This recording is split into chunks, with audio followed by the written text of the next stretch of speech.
we have this stupid senior dare, YOLO. It means... Yeah, you only live once. I heard it. It's usually an excuse to do something dumb. Dumb, yeah. We were dancing, and this freak with curly hair, he tried to put the moves on Gabby. Remember anything else about him? He had a nose ring. Was he part of the mob? He must have been the one that started it. Just because you got a jacket on me, you think I raped this skank? We also have witnesses that saw you all over the girl. What was she doing dancing with her shirt off? Her bodacious tatas jiggling for everyone to see? Nah, she wanted it.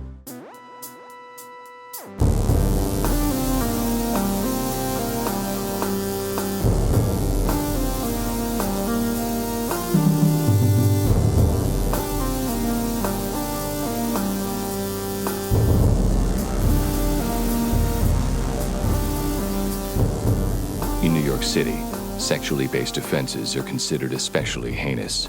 These are their stories.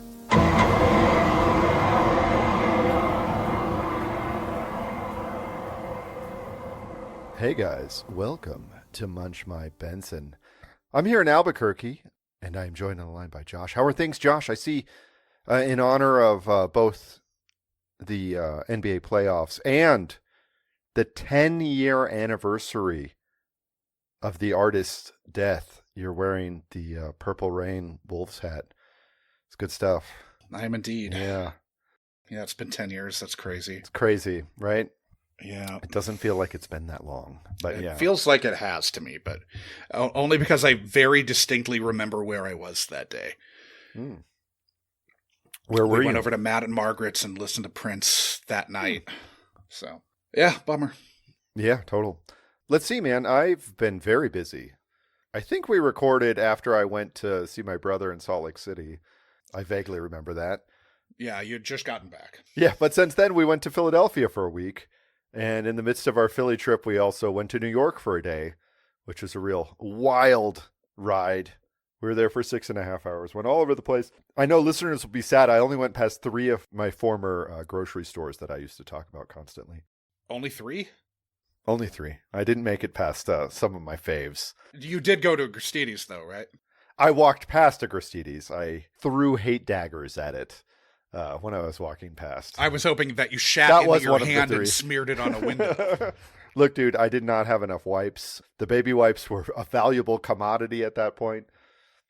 But yeah, we went to a bunch of playgrounds. Oh, you could have used a diaper. That's true, but Dave hadn't dumped at that point. I think he probably saved that for like the train ride or something freaking miserable. Oh, but it was super fun. So should we talk about this? There was an episode that we watched. I'm kind of anxious to talk about what we're drinking. A little bit of surprise for you, Josh. What are you drinking to start with? I've got the very usual in my Tony's on the Pier, Redondo Beach, California, the unofficial official bar of Munch My Benson. I've got 4 Fingers Tony's on the Rock, or four Fingers of Bullet Rye on the Rocks. And then I've got a Hams on layaway. So nice, Josh. From my Tony's on the Pier. Did Pike bring it to you? No, Pike did not bring it to me. There was a sale up in Placitas, which is like halfway to Santa Fe. But we did this sale. It wasn't a great sale. There wasn't shit there, but I was like there working and just kind of like rummaging through the garage, which I hadn't set up. And they had 2 Tony's on the Pier glasses. So it's like, hell yeah. That means I can keep my spares that I haven't sent you. I know. I have 2 of them. I was going to send you some as a surprise and just never didn't get around to it. Yeah, nice. So I also am drinking Bullet Rye on the Rocks from a gorgeous Tony's on the Pier glass. So happy about this. Do you have to get a Mai Tai to get them? They're 2 drinks. There's a Mai Tai and one other drink, but one of 2 drinks. Nice. I mean, they're known for their Mai Tai. If you guys are going to Tony's, get 1 Mai Tai. You don't have to have a second one. You probably don't have to shouldn't. have 6 like I did last time I went. Yeah. Oh, that's great. Well, that's awesome. I'm proud of you. I was so excited. And I've had it. We've recorded twice since I got these. But one of them was the movie club, and I didn't want to bust it out for the movie club. Yeah. And the other one, we were recording at like 10 a.m. my time, so it was inappropriate. I forgot that we did that daytime one. Yeah. Yeah. That we had to rush through because I had to work, I think. Yeah, exactly. Bullshit. Cool. Well, I'm proud of you, buddy. Thank you. Yeah. Thank you. It's one of my prized possessions now. As it should be. Get used to seeing these, Max, because this is your inheritance, bud. That's a pretty valuable inheritance, I gotta say. Anyway, we did watch an episode of Law & Order Special Victims Unit that I suppose we should talk about. We did. So, this week, we watched Season 14, Episode 21, Traumatic Wound. A pair of Connecticut high schoolers get dolled up and head to the big city to see the Wild Yaks and drive the target of Gabby's affection, Jake, wild with her outfit. But when she gets sucked into the mosh pit, a random dude rips Gabby's top down and she is mobbed and sexually assaulted on the floor of the club by roughly half a dozen men. This is Warren Light's New York in a nutshell right here. It sure is.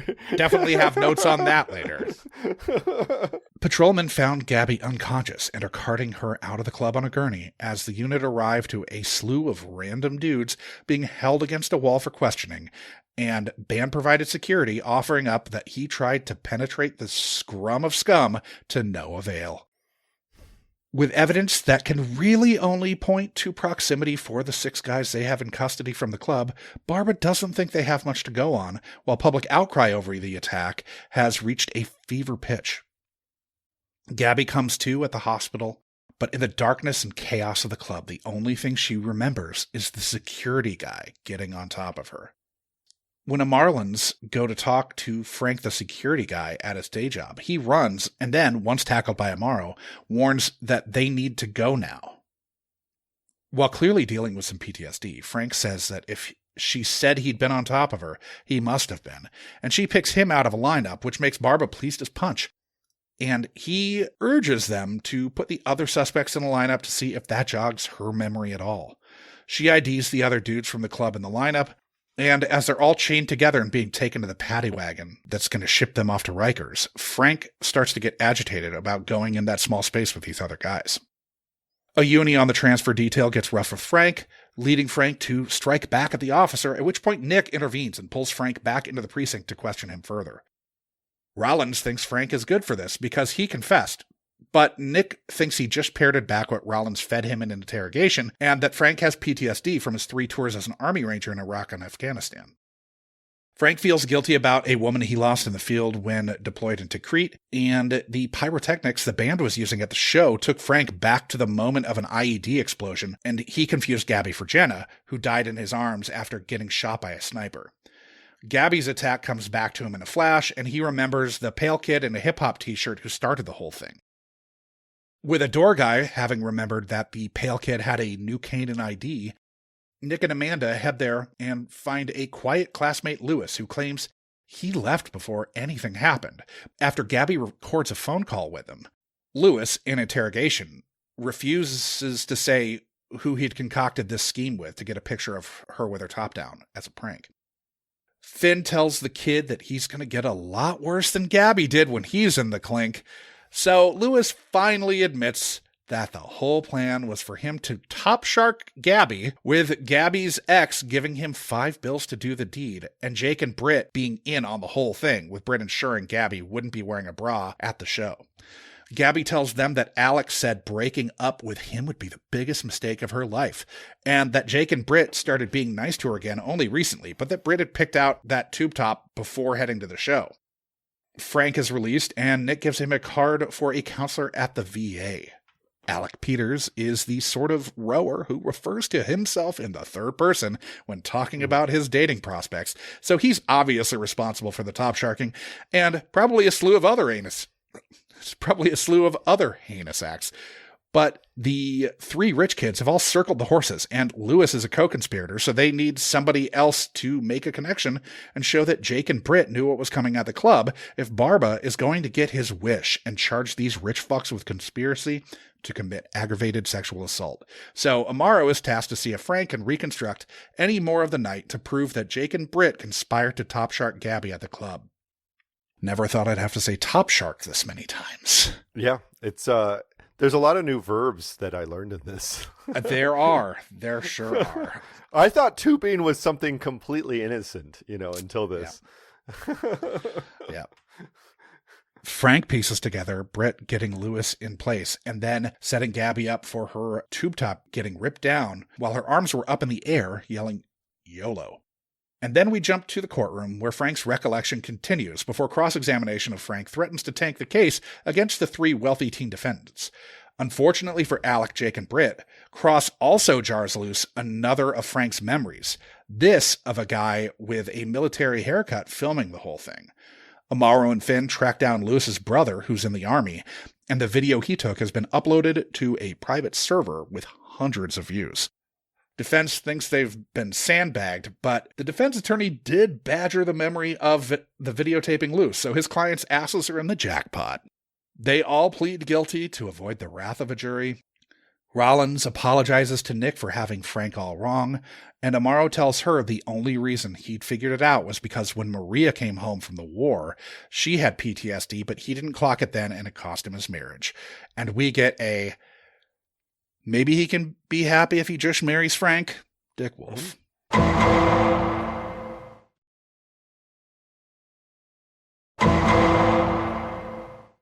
It kind of seemed for a while like he wanted to marry Frank. I mean, Nick was really stepping up for Frank's honor long before he had a good reason to. Right. Well, I do think he very immediately clocked. He clocked. That. Yeah. Yes, I get it. But still, like when Frank knocks. Well, and when I say clocked that, I unit. clocked that he was a dreamboat. Frank was a dreamboat, and look.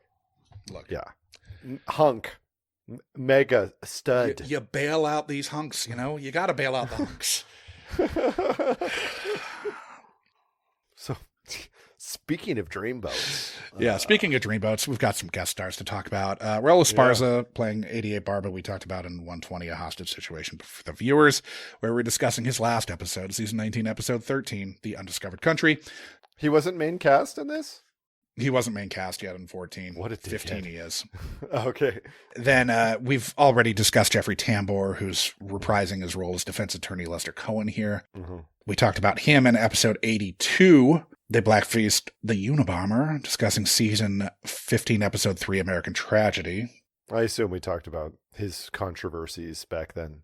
We did. I'm 100% positive of this. Good. Yeah. We've already talked about Socorro Santiago, who's playing trial judge P. Ortiz. That was in 185. We're the most disgusting second unit in television. We're discussing season 15, episode 19, Downloaded Child. We've already talked about Jolly Abraham as well, who's playing Dr. Patel here. That was in 223. No good has ever come from Snapping with a Chase, where we were talking about season 20, episode 20, The Good Girl. We also just saw her playing Dechen Gaiazzo in 247, Tortured. Yeah. First up, Eon Bailey playing Frank Patterson. He was either born in California in Santa Ynez Valley or Santa Monica. Oh, okay. Two different places in California listed as his birthplace, one on Wikipedia, one on his IMDb page. Huh. He briefly attended Santa Barbara City College and formally studied at the American Academy of Dramatic Arts in New York. He screen tested to play Bruce Wayne in Batman Begins, losing out to Christian Bale. His first screen credit was in the season 1 episode of Buffy, The Pack, where they're infected by like the fucking spirit of hyenas or something. Nice. And Xander teams up with them. He's in the films A Better Place, Fight Club, Center Stage, Almost Famous, Sex and a Match, The Scoundrel's Wife, and starring Pancho Villa as himself, Mindhunters, Sexual Life, Life of the Party, Candles on Bay Street, Language of the Enemy, Untitled, The Canyon, Who Killed John Bonet, Extortion, Switched for Christmas, and Deliver by Christmas. You're a big Who Killed Jean Bonnet fan, I'm assuming. Not as big as I am of Donnie Benet, but Yeah. He's main cast in Band of Brothers, ER for like half a season, Dirty Little Secret, and From. He had recurring roles in Dawson's Creek, Significant Others, Covert Affairs, Ray Donovan, Stalker, Once Upon a Time, The Last Tycoon, All-American, and The Stand. He's in One Criminal Intent and 130 Rock. He has 2 children with his wife since March of 2011, Canadian theater director Wayne Mengesha, with whom he produced and directed a documentary short on Edward Snowden, Michael Hastings, and Chelsea Manning called Hero, Traitor, Patriot. Then we've got Lola Kirk playing Gabby Shaw here. She was born in Westminster, London, England, to fashion designer Lorraine born Delal, who was the daughter of billionaire Iraqi Jewish businessman Jack Delal, and Simon Kirk, the drummer of Bad Company and Free. Yep. Her sisters are Domino and Jemima Kirk. Jemima, of course, being from Girls. They moved to New York when Lola was 5, with her mother founding and owning the West Village clothing boutique Geminola, which is a combination of the daughters' names, where Lena Dunham worked during her college years, and which Sarah Jessica Parker frequented and used many items of clothing from in Sex and the City. It makes more sense now that she was the daughter of a billionaire. That actually makes... Granddaughter of the billionaire. Oh, okay. But it's still... Her mother is the daughter of the billionaire. It makes the West Village boutique that somehow is famous make more sense to me. Sure does. Sure does.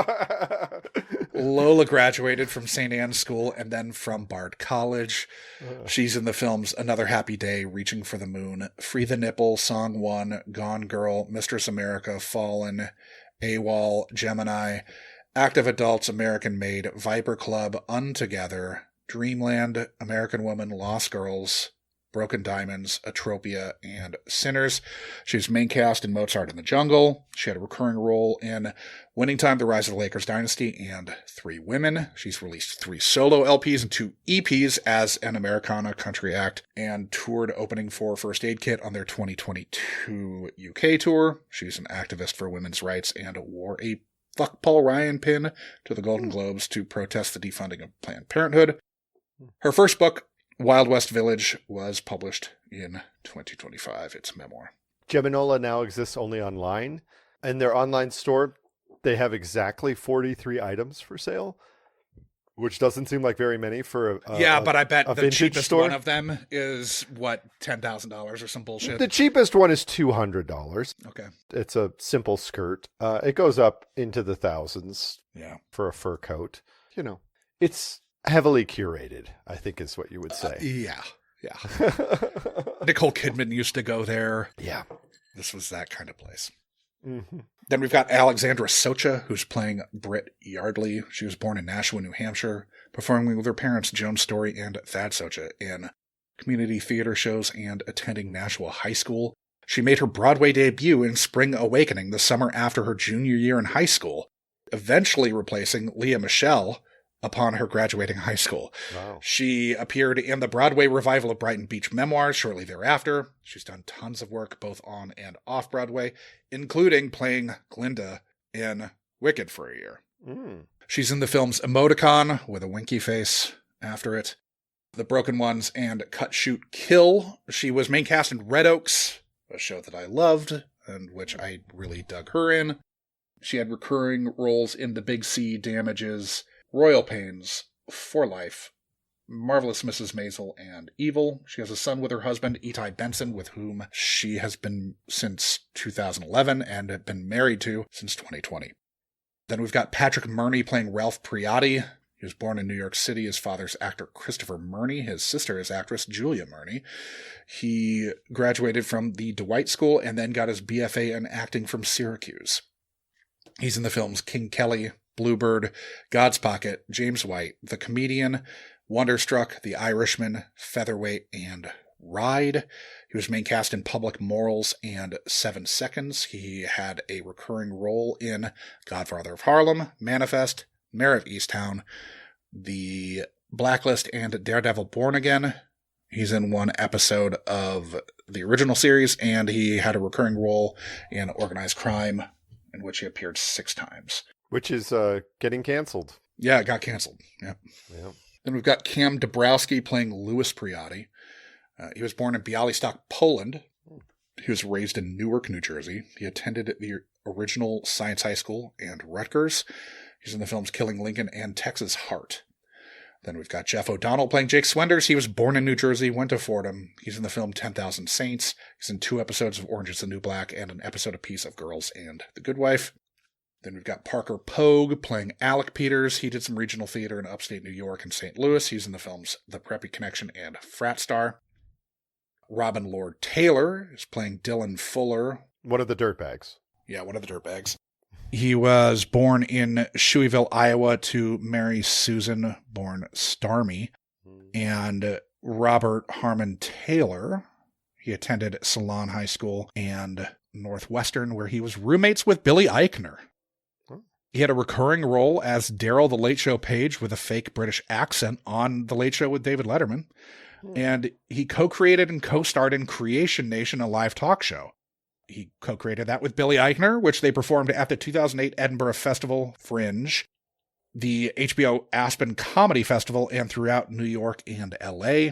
He's in the films The House is Burning, Accepted, Assassination of a High School President, August, Last Day of Summer, Step Up 3D, Return, Another Earth, The Melancholy Fantastic, Would You Rather, Cold Comes the Night, John Wick Chapter 3 Parabellum, The Long Home, The Mandela Effect, and The Ballad of a Hustler. His main cast in Gotham playing the Penguin. He had recurring roles in The Walking Dead, Kevin Can Fuck Himself, and You. He's in 3 episodes of the original series and 5 episodes of Organized Crime. He's been married to production designer Richard DeBella since 2011. Then we've got David H. Holmes playing Keith Loretti here. He's another one of the scumbags in the club. He was born in Pensacola, Florida. He's in the films Before I Disappear, Stealing Cars, Josie and Jack, and A Complete Unknown. He was main cast in the show High Fidelity. He had recurring roles in I Love You, But I Lied, and The Penguin. Last one is Adam Ross Ratcliffe, who's playing C.O. Dalton. He's born in Philadelphia. He was raised by a singer mother. He played D1 rugby, graduated from Indiana University of Pennsylvania with a BA in Communications and Theater. He's in the films Brotherly Love, Southpaw, The North Star, Cut, Shoot, Kill, Paterno, Right Before Your Eyes, Judas and the Black Messiah, Bedside, St. Michael of the City, and No Choice. He had recurring roles or was in multiple episodes of Silent Witness, Invasion, and The Blacklist. He's in One Criminal Intent.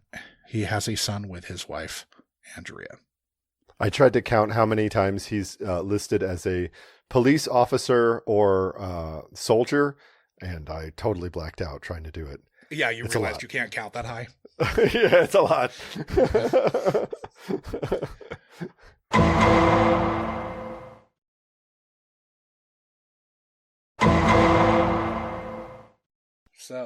So the episode starts, well, I guess it starts with them getting ready to go out. Mm-hmm. This was in 2013, and these kids from New Canaan, Connecticut are going to drive all the way into the city to see a then unknown band play at a warehouse in Brooklyn. Yeah. Actually, it must have been in Manhattan if Manhattan SVU is responding. So it must have been in Manhattan.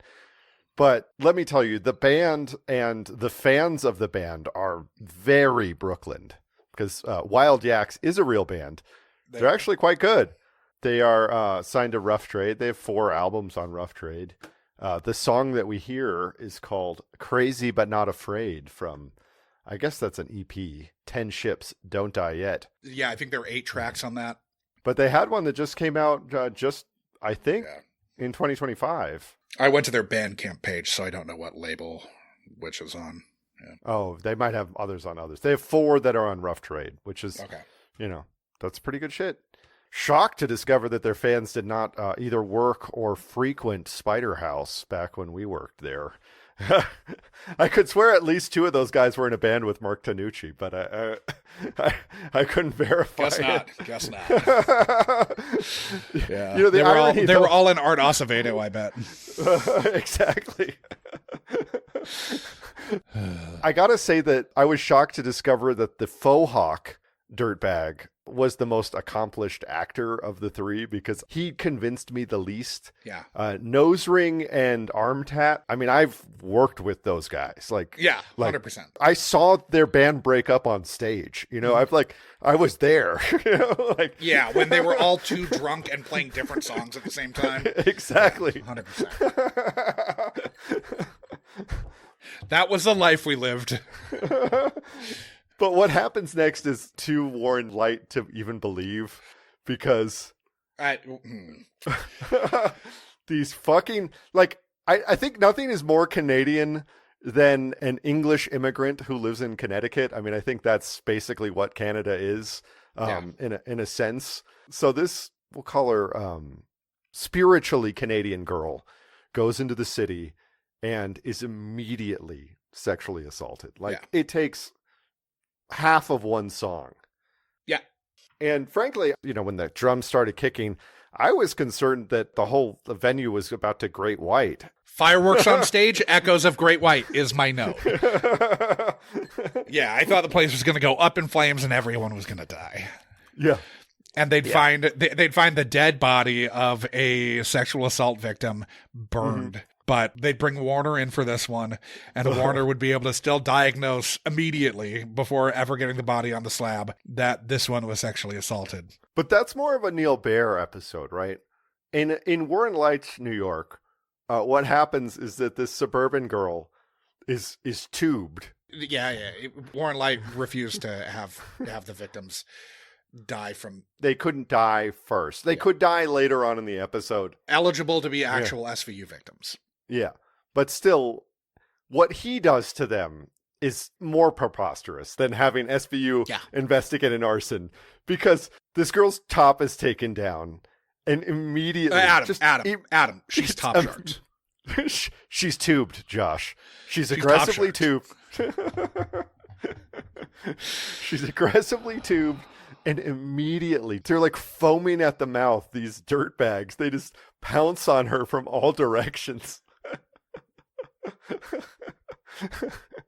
It's like fucking Cannibal Holocaust, Josh. They're raping her with beer bottles and shit. It's awful. Lunacy. And I mean, okay. Are Wild Yaks the band that you're going to pick to play a show where you insinuate that all of their fans would, at the mere sight of breasts, would go at least half a dozen insane. Of them would sexually assault someone in the audience? For the band, I wonder if they were told what the plot was going to be before they agreed. They don't care. Perform. This is just it's publicity. It's time on TV. It's great. It's on network television. You're going to sell 4 CDs to that grandma in Peoria watching. Whatever. They got paid from us watching it. Hopefully they did. Oh, they did get paid. They're credited. Yeah, exactly. And they're credited as Wild Yak 1, 2, 3, and 4. Adam. Mm-hmm. Yeah, but it's wild stuff. What band would you think this would happen during their show? Who was the vampire that we saw? 5 that ago? guy. That guy's band. That guy's band would definitely. Yeah. Fuck, I'm totally blanking on it now. It doesn't matter. Everyone listening knows what we're talking about. Exactly. But yeah, that guy's band, that would happen too. Jesus Lizard, I don't think Lizard fans would do that. Come on. No, they wouldn't do that. But he'd be naked on stage. Maybe aesthetically, I could see. Oh, or maybe if Gigi Allen were still around. Oh yeah, well there you go. Yeah. Or some kind of blues hammer playing for some kind of fucking biker gang. Kid Rock fans would. Yeah, for sure, big time. Anyways, now are we meant to believe that Jake loves yellow halter tops when Britt is presenting it? Oh, this will drive Jake wild. Is that his thing? Yellow halter tops. I don't know. And Jake, I mean, I'm not saying that my gaydar, is going to penetrate a child, like a 17-year-old kid that I is hope on your screen gaydar for, isn't penetrating for less children. than 5 minutes. But Jake played gay to me. I don't know if I'm the only one. He played like their gay friend who was out having fun with them.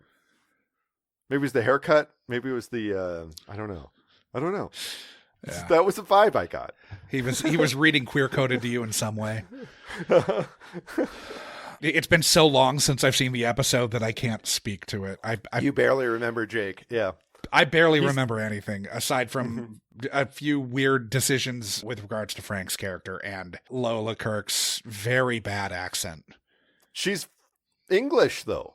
She's literally English. She sure did not pull it off. I know what you mean. I was shocked. I mean, her mother is English. She was born in the UK. Her dad is English. Like her dad, though he's the drummer for Free and whoever the fuck. Bad Company. Though he's Come on, the they're your drummer for favorite them. band. You have 6 Bad Company LPs right behind you right now. Yeah, I have Bad Company featuring Bad Company by Bad Company.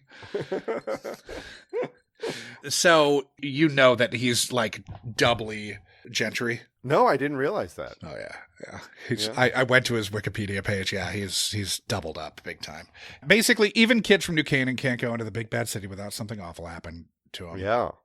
And then Jake is very quick to distance himself from Gabby, saying she's not my girlfriend. It's like, not with an attitude like this, Jake. Of course not, because Jake's more interested in, And regardless of her bullshit accent, she's still way out of your league. You putz. Exactly. Absolutely. He looks like he comes from 6 generations of landed gentry because he's a little... Yeah, his teeth look fucked up. A little, like, the weird... he's looking a little Habsburgian, is what I'm saying. Yeah.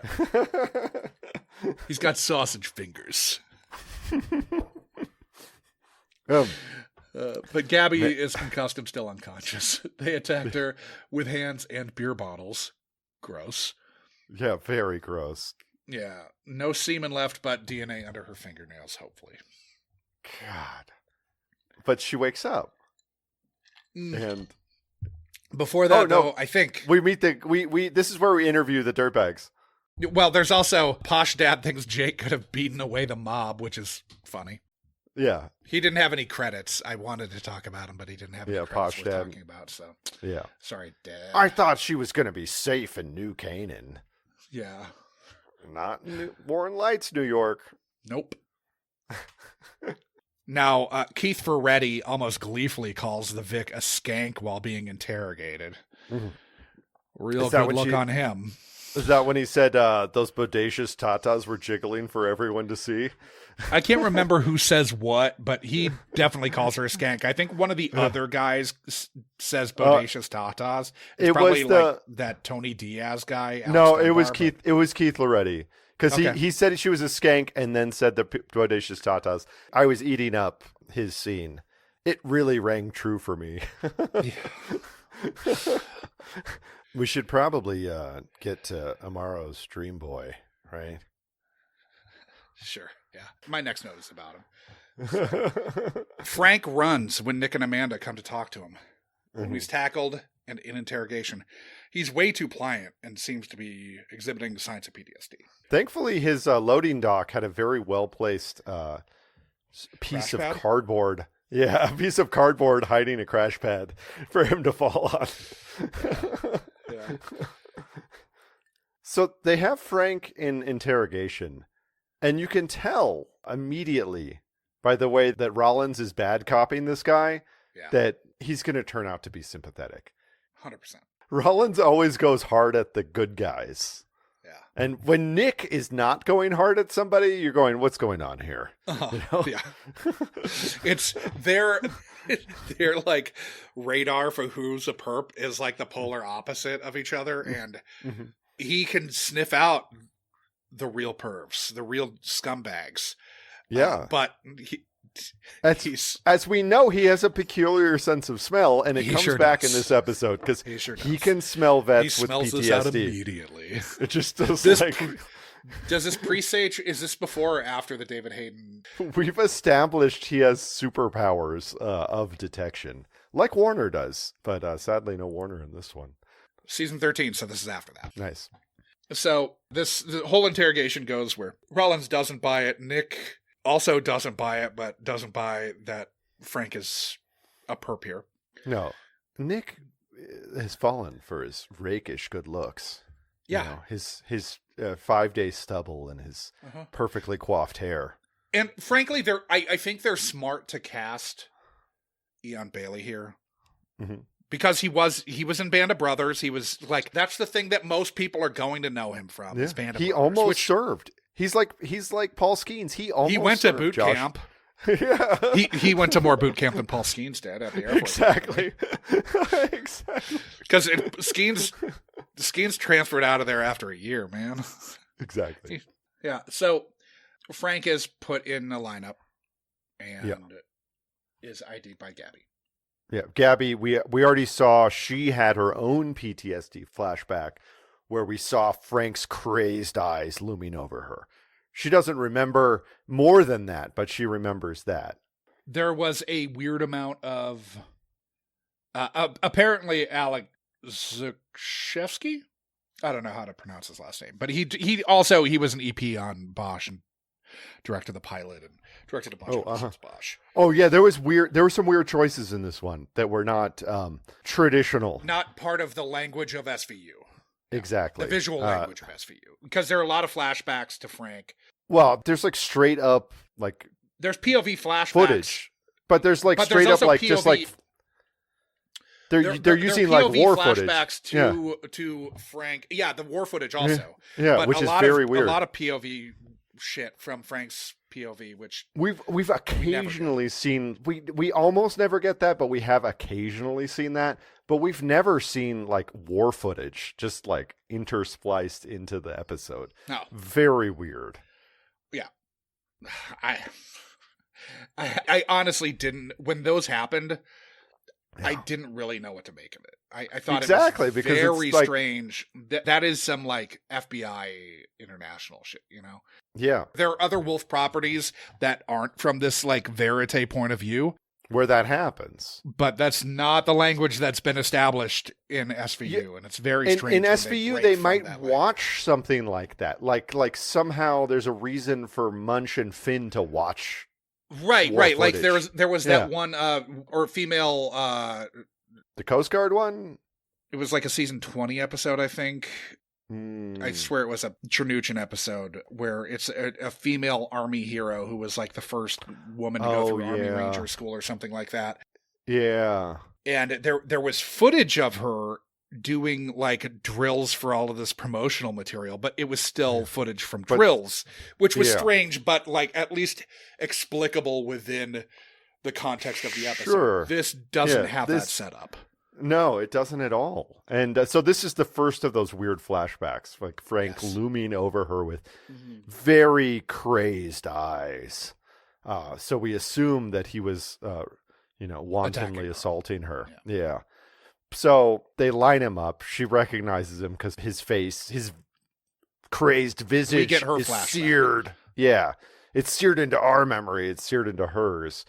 So that he confessed, right? And she said it, so it must have been true. Right. And so then Barbara's like, bring in the other dickheads. Yeah. Put them in a lineup. She makes the other dudes too. They put Frank in in chains, and they're going to load him up and take him to Rikers. Yeah. And Frank hauls off and starts wailing on this uni.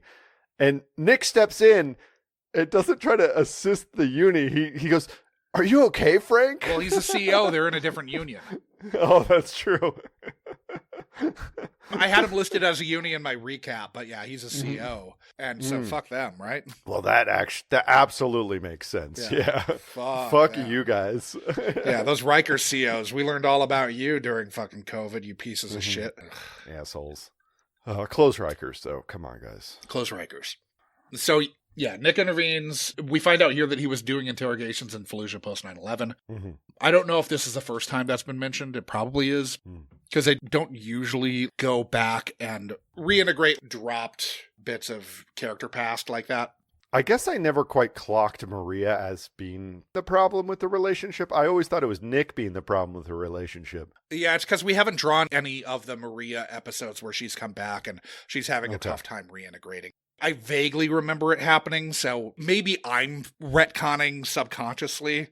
Because I'm just remembering Nick driving to Philadelphia on the clock to deck a guy who she's friends with. Right, that is well after her coming back and not really feeling like she's right for the sort of like post-combat world. Mm-hmm. But yeah, it's weird to have these flashbacks of him in Tikrit on grainy tinted video footage. Mm-hmm. Yeah, very weird. I have the feeling that Wild Yaks pyrotechnics might be the big bad in this episode, right? I think they might be because I mean it's really recalling Great White and Providence but it's like some kind of like Dionysian like drives dirtbags to insanity, right? Like these guys were fairly calm and like contained until Wild Yaks fired up the fire. Are we going to invoke Dionysus or are we going to invoke like Caligula? I think it's more Caligula than anything else. But I mean, Caligula is just like enacting. He's doing bacchanals, right? It's all part of. Dionysus wasn't about sexual assault. I don't think he was just like, let's have wine and fuck. Wanton, crazed, orgies. That's what's going on here. I mean, but I think it's more Caligula coded than it's Dionysus coded. I'm just saying that in this universe, Wild Yaks pyrotechnics, not even the band, because everybody was vibing with the band, but then when the fire kicks off, it's not just Frank that loses his mind and thinks he's seen IEDs going off in Tikrit. Everybody loses their minds. So this is when Frank starts really getting his visions, right? Yeah. Frank starts ghost whispering important evidence at this point. Yeah, you will. Okay, seriously, I just edited 251, and you kept talking about Ghost Whisperer so much. I don't know why America is not talking about Dushku more often. Yeah, again, you've done the same thing in both episodes. Not Dushku, it's love. Oh man, but yeah. So he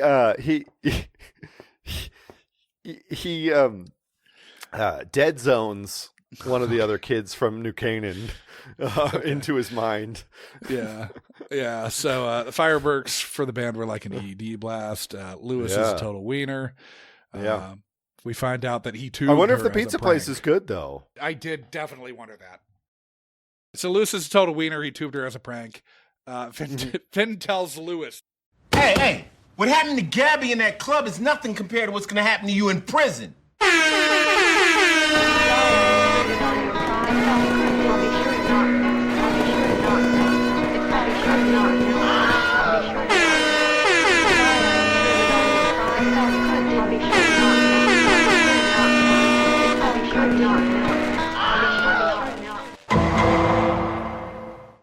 Ding ding ding ding ding ding ding ding ding ding ding ding.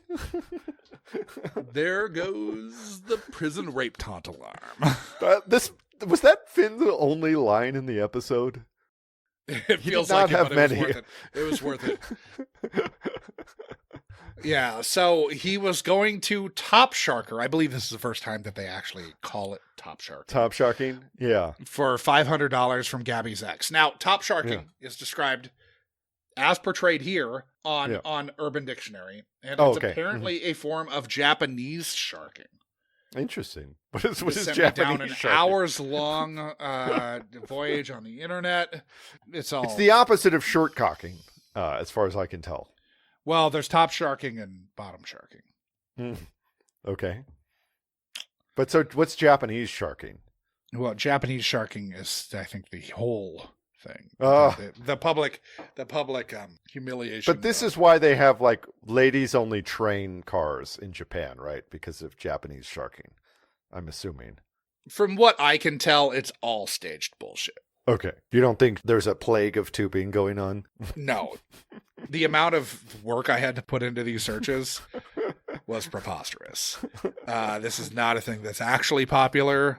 Mm-hmm. And I mean, I'm sure some of it is because of revenge porn laws that have been put in place. But I did the work for the Munchies. Thank you, Josh. For our audience. You polluted your own search history. I for broke us. my brain with staged acts of bullshit, basically. Mm-hmm. But yeah, maybe But, dumb okay. fucks in New Canaan, Connecticut can't tell the difference between real But life. what's the and difference between staged bottom bullshit. sharking and pantsing? Because I feel like pantsing is like as Usually American bottom as sharking apple is pie. Skirt up. Oh, I see what you're saying.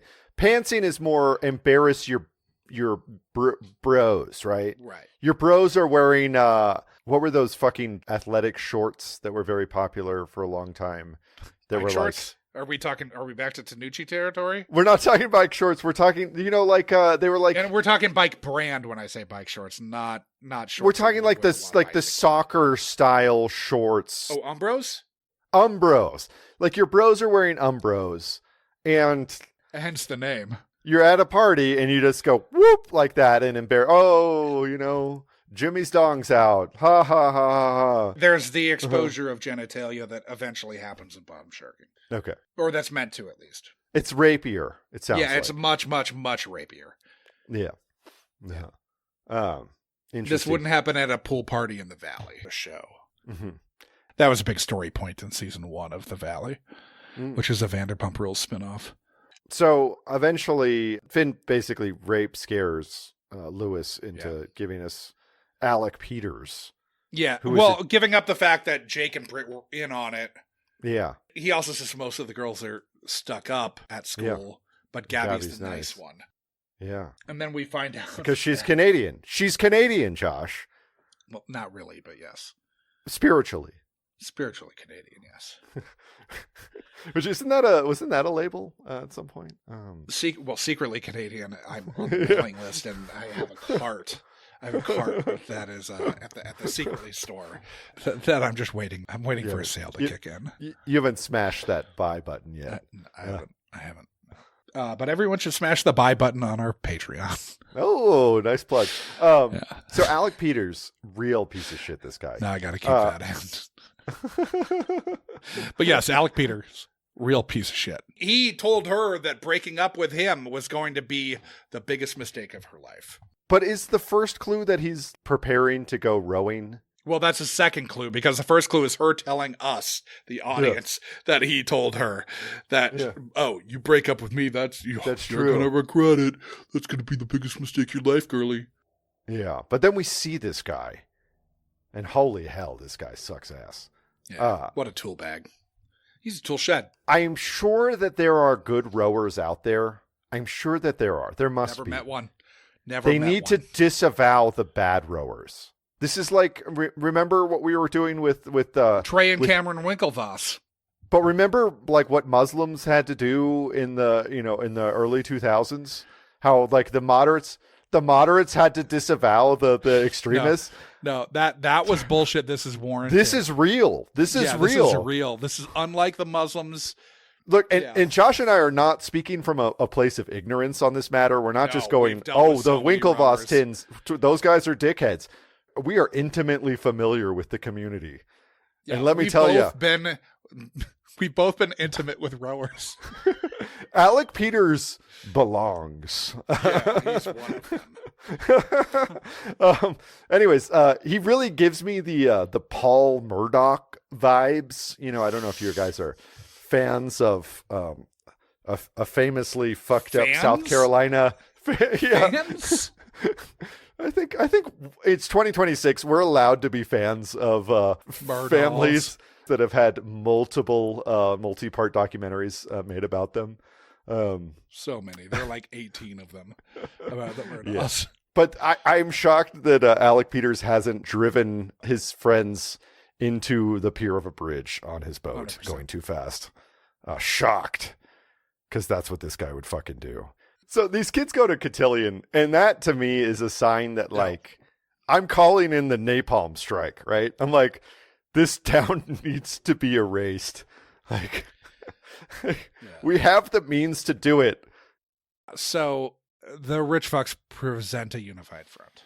And, okay, here's something I find interesting. Rollins' initial impulse is to protect the rich these kids. Fucking white rich kids. as much as Amaro wants to protect his Be Simple Jacked combat vet friend, there are definitely yin and yang in this episode. It's interesting to have them paired up like this, because do we normally see the Nick Manda? I mean, we definitely see them sort of butt heads a little bit, you know? I mean, obviously, Amaro is normally partnered with Liv. With Liv, exactly. Yeah.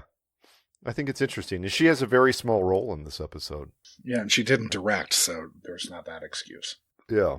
But, I mean, I feel like she was there in the hospital and maybe at the unit. So, like... I mean, I have her in hardly any... She's probably there for one day. Yeah. They were at the soundstage, and that was it.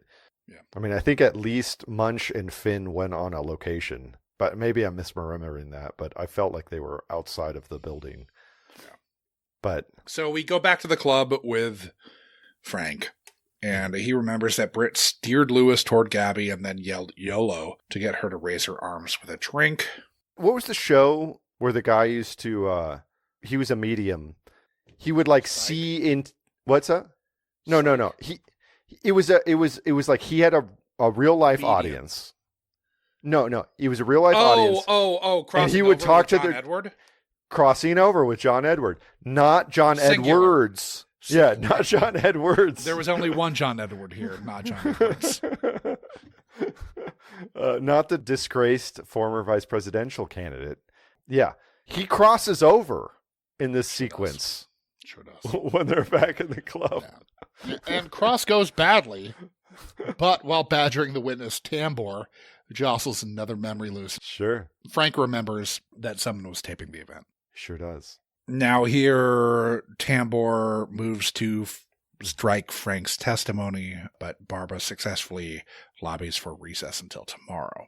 It also is like 5 o'clock. It seems a reasonable request. It's late in the day. It's not unreasonable. Yeah. So on the courthouse steps, after they sort of like dress him down for, kind of blowing the case. Yeah. Way to go, blowing dickhead. the prosecution. Nice mind games. He's like, but no, I really did remember this. And then Amaro sort of pieces together from having talked to Alec, right? Alec, the dickhead. Alec Peters. Yeah. I believe he's the one who mentioned his military brother or whatever, and that jogs No, Lewis. Amaro's memory. Lewis had the military brother. Lewis has the military brother, but Yeah. Alec, I believe, is the one who mentions that Exactly. Lewis doesn't want to end up in the military like his brother when he was talking Yeah, he's with in Amaro. Section 8 housing, and he works at a pizza Yeah, restaurant. he's not a one of us. poor. He's a poor. Mm-hmm. So they go to visit Lewis's brother at Fort Grove. Did not look up if that's real. And they discover that the video has been uploaded to a private server and viewed a couple hundred times, which is a lot for a private server like that. I mean, these kids, they shared it with everybody. He said, I just kept taping. I was a soldier following orders, or something to that effect. And Nick is like, I've seen soldiers do the right thing time and time again. Sure. Yeah, sure. What about the ones that didn't? That raped and murdered entire families, and then were That pardoned Abu Ghraib by, with the Abu Ghraib guys, or the guy that just went on like a rape murder spree that was like pardoned by Trump because he claimed to be a Republican. That guy. That was the first time around. That was last term. This goes back decades and decades and decades. Oh, I know. Yeah. We've basically been the bad guys for a long time. We are the bad guys. We're the bad guys, We have been. For a while. Cross goes badly, while badgering the witness, Tambor jostles But, the memory. yeah. Lewis and Frank remembers that someone was taping. But he the event. ghost whispers important evidence. He does. And they find it. Yeah. Lewis's brother just kept taping. And Lewis's brother got a perfect shot of Britt leaning into Lewis right at the moment. And basically pushing him towards her. Like basically coming showing, back look, around. there's no bra strap under there. Like those sweet nubile titties are gonna be just out there if you Let them free. If you tube them free. Free the nipples, guys. Yeah, which Lola Kirk was in, I believe. Yeah, she was in Free the Nipple. I presume that Free the Nipple wasn't approaching it from a sexual assault angle. From a horned up, crazed dirtbag mob angle? Sure. Maybe not. We assume this, but neither of us have seen the movie, so who knows? We assume it wasn't a Pasolini movie that just kind of they fast forwarded through. Having not fast forwarded through them, I wish I had. All right, so Tambor, defense attorney Lester Cohen's like, you sandbagged me, and bruh, get fucked. You dumbass! You did this to yourself. Yeah, you incepted this information into his brain, dude. Way to go, moron.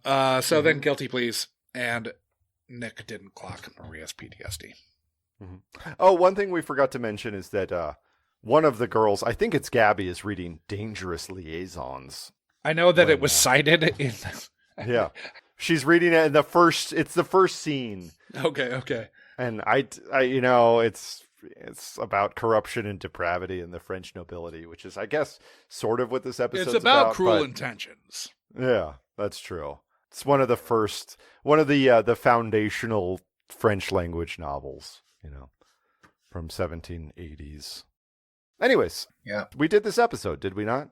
Is it time to rank this? It sure is.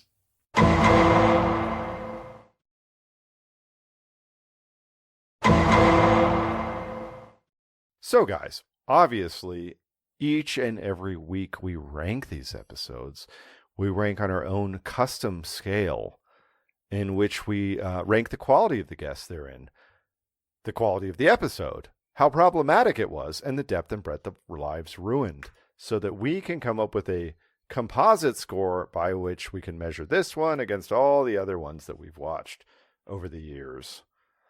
So, Josh, overall quality of this episode, it's middling, right?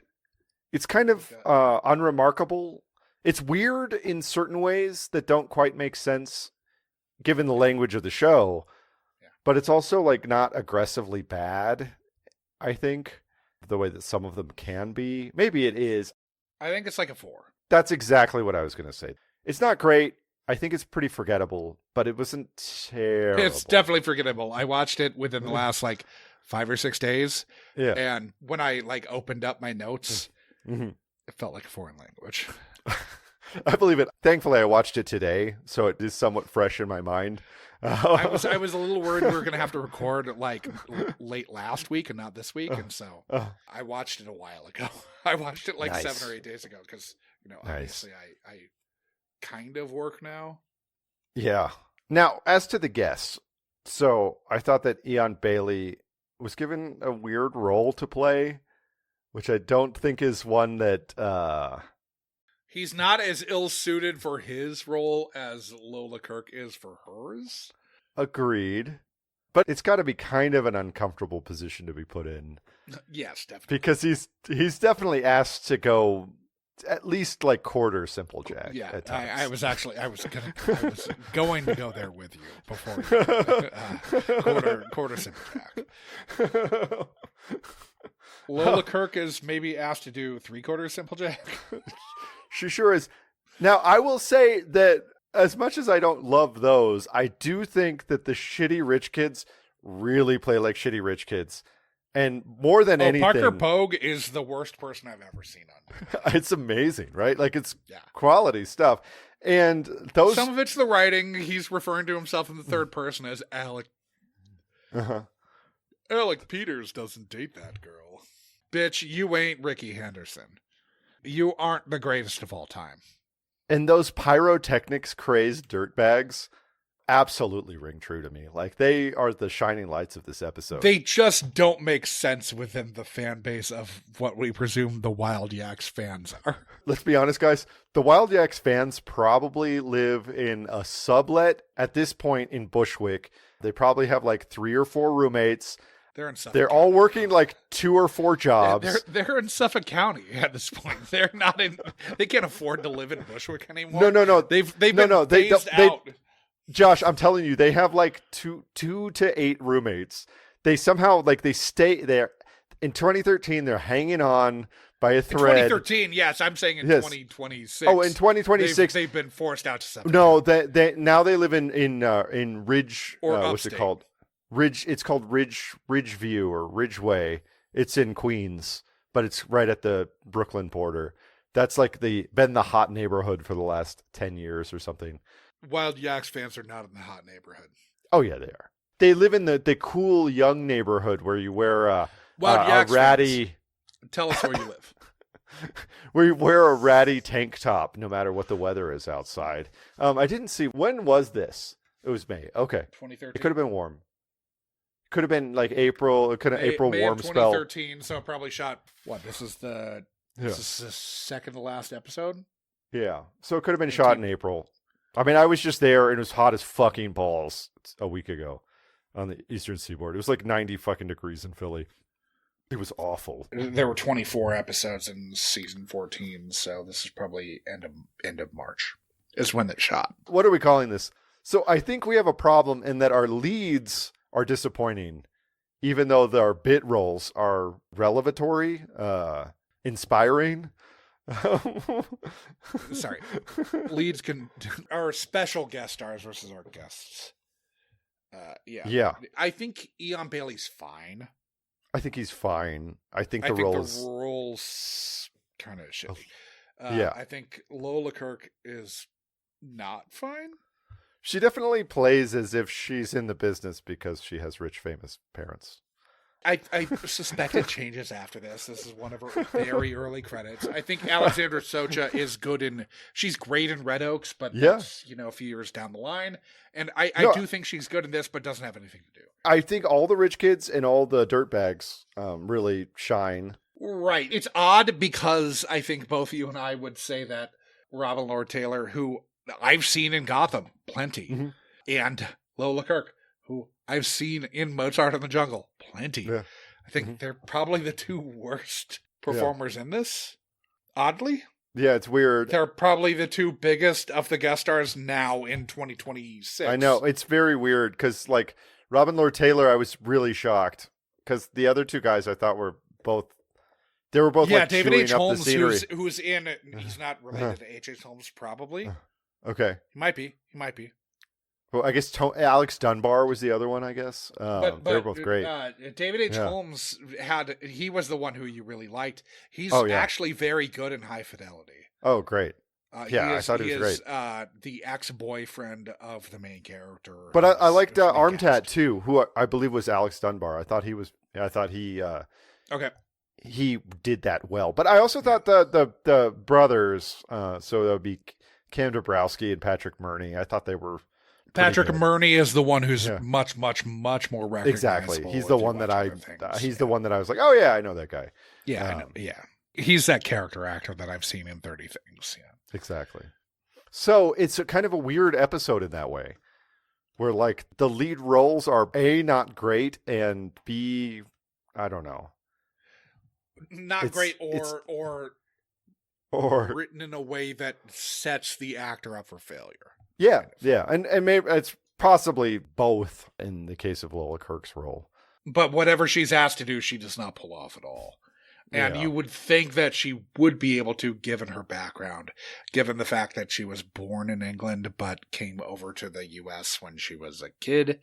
You'd think she'd be able to pull off But maybe it's just that, like, if you're a young actor and this is one of your first roles, this is not somebody guiding you by the hand and telling you exactly what they want, right?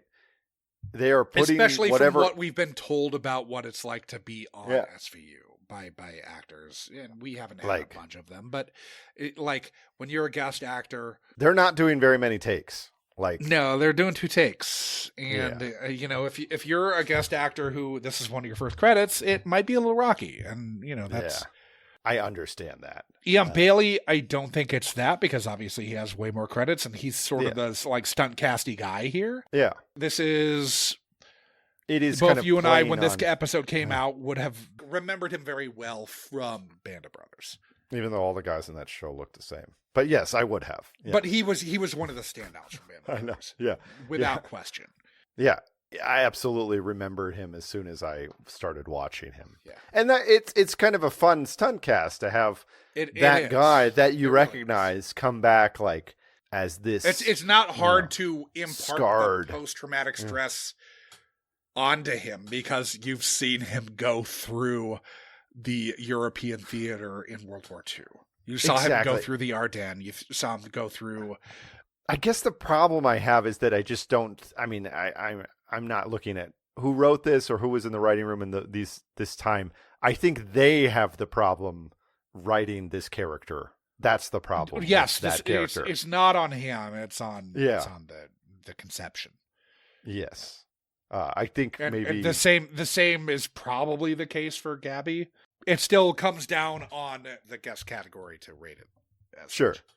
But I do feel like it's like, well, probably didn't have a combat vet in the writing room to like make this character feel believable. Probably not. But I don't know for sure. But UK with 4. I think that makes sense because there's some ups, there's some pluses, there's some minuses, as we've beaten to death at this point. Now, was this episode problematic? I mean, holy fucking hell, dude. The pyrotechnics. This shows zero respect for Great White fans. But like a relatively unknown band can drive its fans to just wanton, basically bloodlust, this like cannibal Holocaust style orgy. Neither you nor I knew Wild Yaks before this, correct? I feel like I've heard the name, but I wasn't really familiar with them. I've now listened to some of their music. They're good. I like them. I'm not knocking them as a band. Mm-hmm. As far as like a band that would be included in...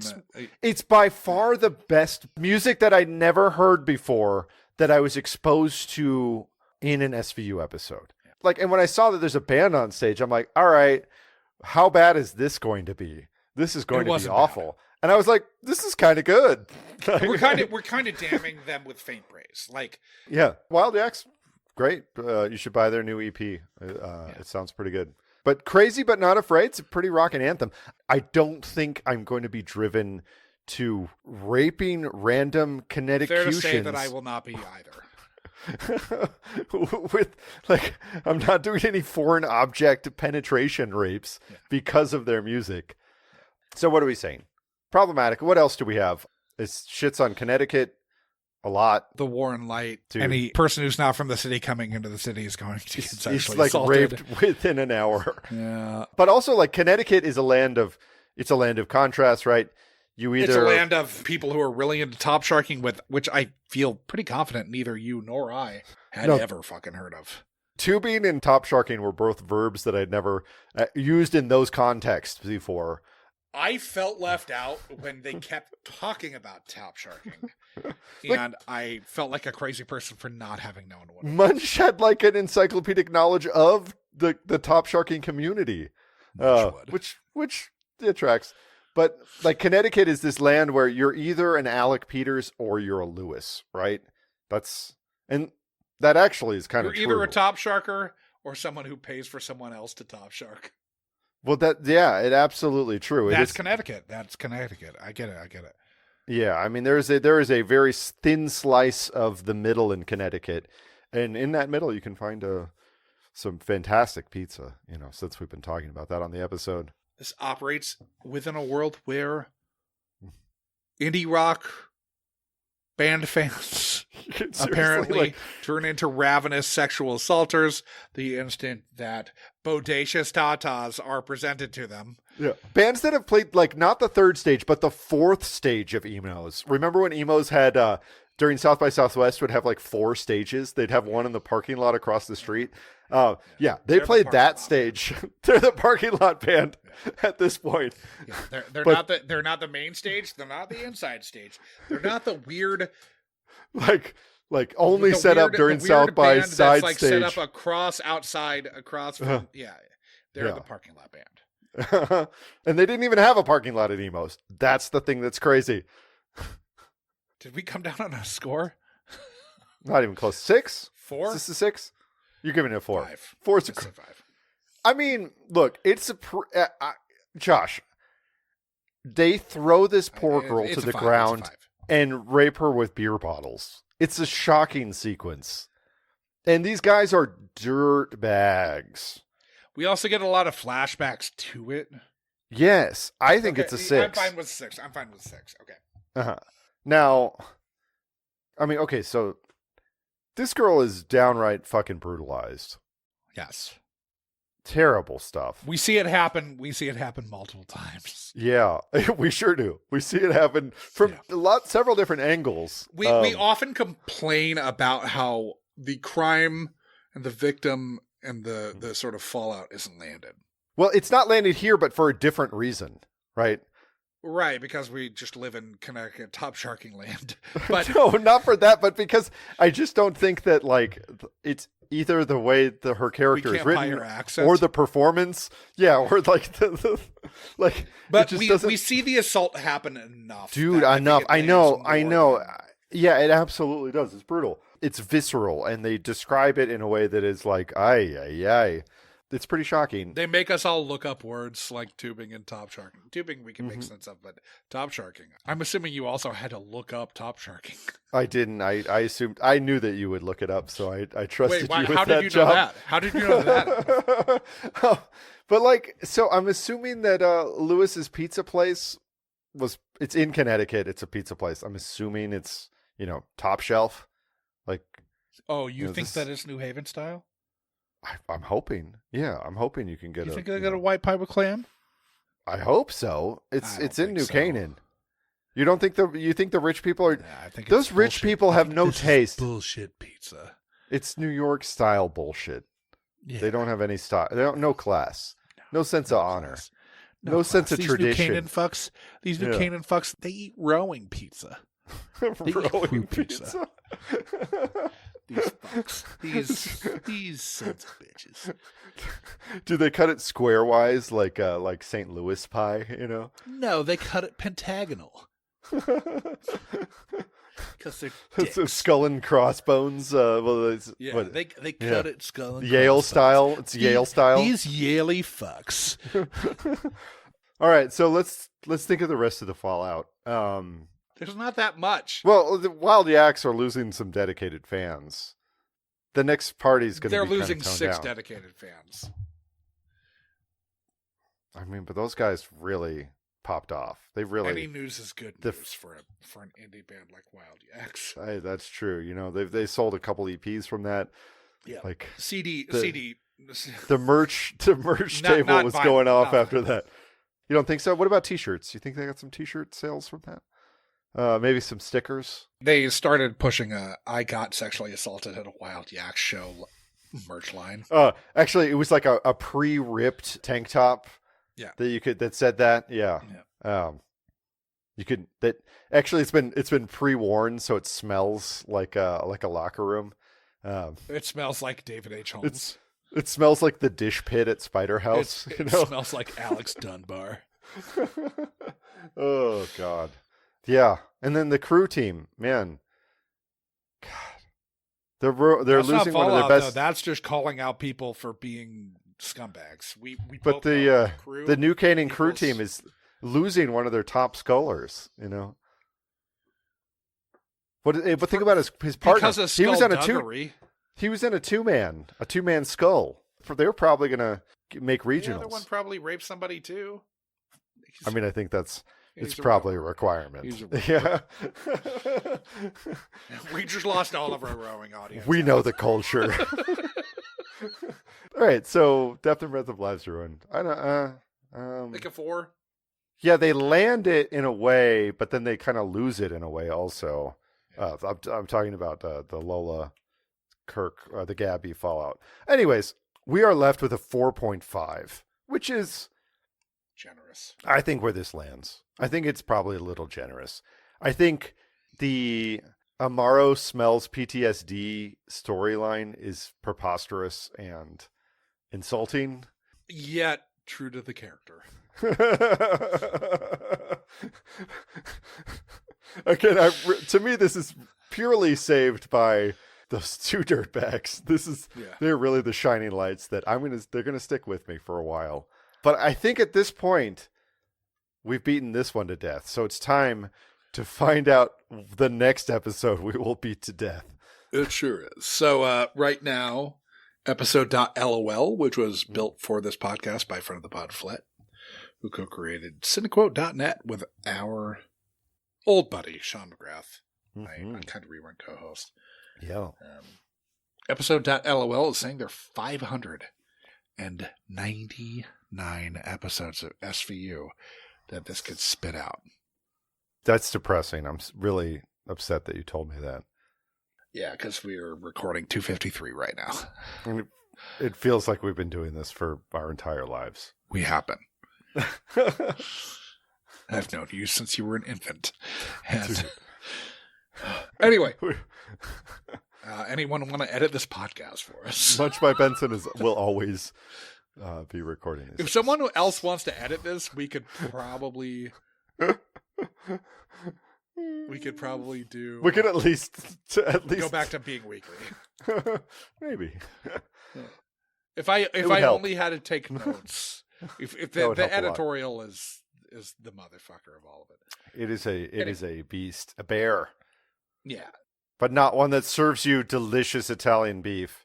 Anyway, the tape is spinning. Bill and Ted do not like this one bit.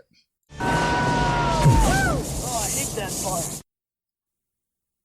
And we've landed in the no man's land that is season 1. Ooh. Interesting. And episode 11. Huh. We gonna get Angie Harmon in this one? I don't know. Season 1, episode 11. Bad Blood. Which is not the same as the X-Files. Let's just do the X-Files episode, Bad Blood. We're opening the door. The death of a young gay man initially leads Benson and Stapler to investigate his father, a conservative, well known for his homophobic viewpoints. But once they start looking into the young man's living arrangements, they realize the person they're looking for may be closer than they think. Munch tries to help Benson find the man who raped her mother and could potentially be her father. Yeah, it does have Angie Harmon. Okay. I'm just looking at the episode.lol page, which has guests only, but not the recurrings. Amy Ryan. Yeah, it's her. James McCaffrey. Is he a person? He's definitely a person. I mean, he is a person. He was in Rescue Me and New York Undercover. Oh, he's Jimmy. So he's yeah. Okay. He was the star of Swift Justice, which was a Dick Wolf property. We'll dig into it next week. Yeah, we sure will.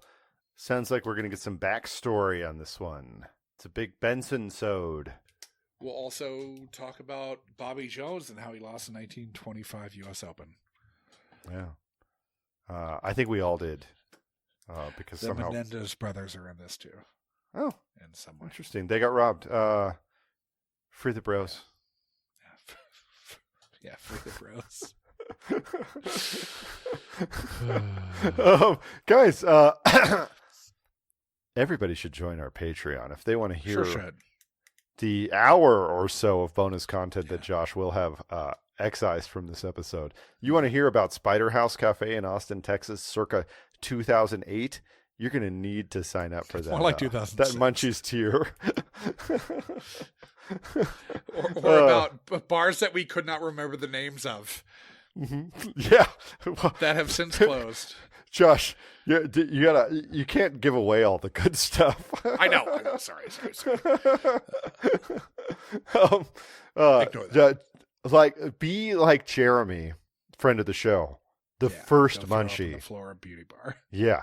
Throw up at the floor of any beauty bar you can find. And while you're at it, join our Patreon. Let's see, if you want to discuss these episodes, you need to join our Discord channel. You can find the links to that in the show notes or at our website, which is munchybybenson.com. There you can find all of our social media accounts, all of our Zazzle merch pages. Which I still want to kind of migrate to our normal webpage, but hasn't happened yet. Various phone numbers that you can call in and leave voice messages. Yeah, you can call in the call-in line. Call-in line. Let me give the phone number right now. Yeah. But you can call in and leave a message at area code 507-479-6440. Again, that's 507-479-6440, and you can get your message played on air on the episode. Oh, yeah. Call in. It's Frasier. But yeah, I think on that note, Roz will answer. Oh yeah. Yeah. Yeah, but so obviously Movie Club is a perk that you have if you are a Patreon subscriber at the highest tier. I'm going to add a Sultan of Brunei tier to the Munchy subscribers, which will be, I think, $10,000 a month. I like it. Yeah. Ambitious. What do you give them? 3, 5, 10,000. Do you give them like an erotic massage once a month, something like that? I'll send them a fleshlight every month. Every month you'll get a fleshlight if you subscribe at the $10,000 level. So I think that's it'll fair. be the fleshlight will always be an erotic blue. Do they have like? I mean, this is kind of gross and a horrible thing to think about, but I imagine it wouldn't surprise me if this exists. But are there like celebrity like modeled fleshlights? You know what I'm saying? So I think there are. Because I know you can get like celebrity dongs, right? Yeah. Well, not just that. There are also the celebrity. There have to be fleshlights too, because there's the celebrity like genitalia modeled after your favorite porn stars that you can. So you can get like Janet Jameson's, lady bits. I mean, I'm sure you still could, but they've probably moved on in the last 30 years from Janet Jameson to. Look, some people revisit the classics, Sure. But then you'd have to have Jenna Jameson at 25, 30, 35. So that's an interesting concept. That's like I agree. I don't disagree. But I don't know how much longer we should go on about this. Look, we're just pitching new business ideas, all right? New models. If any munchies have inroads to these new business models, we'd love to be cut in. Not be that much of a percentage, but we'd like to make more money off of this podcast than we are right now. Yeah. Guys, I really do think that this is the point. A growth opportunity. To stop talking about. But you've been a lovely audience. And yes. Guys, I think it's time to go to bed. Sure is. We love you guys. Be careful when you're at the Wild Yaks show. Yeah.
Never heard Gabby.